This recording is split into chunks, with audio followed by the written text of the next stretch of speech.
दीवार गिरिया।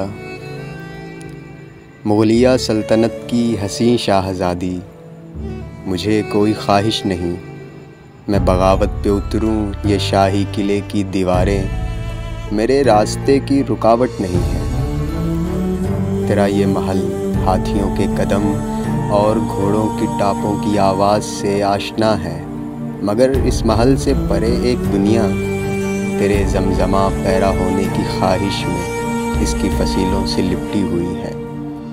तेरी एक झलक देखने के लिए कितने दरबान रातों के जागे हुए, चाको चौबंद हद्दे अदब अपनी गर्दन झुकाए यूं ही बेयकीनी की हालत में चलते रहेंगे। किसी भी पहर तेरे कदमों की आहट दिलों का रिदम तोड़ने का बास बनी तो मुझे मेरी आँखों की वीरानियों की कसम है, तुझे संगे मरमर पे चलने की खुशबू से पहचान लूँगा।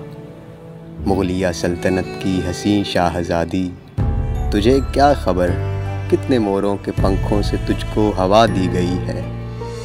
तुझे क्या ख़बर कितने मरमर के पत्थर तेरे पाँव का बोसा मिलने की ख्वाहिश में अपनी चमक खो रहे हैं। तुझे क्या ख़बर तेरा दिल एक दीवार है और दीवार गिरिया पे माथा टिकाए मैं क्या मांगता हूँ, मैं क्या चाहता हूँ।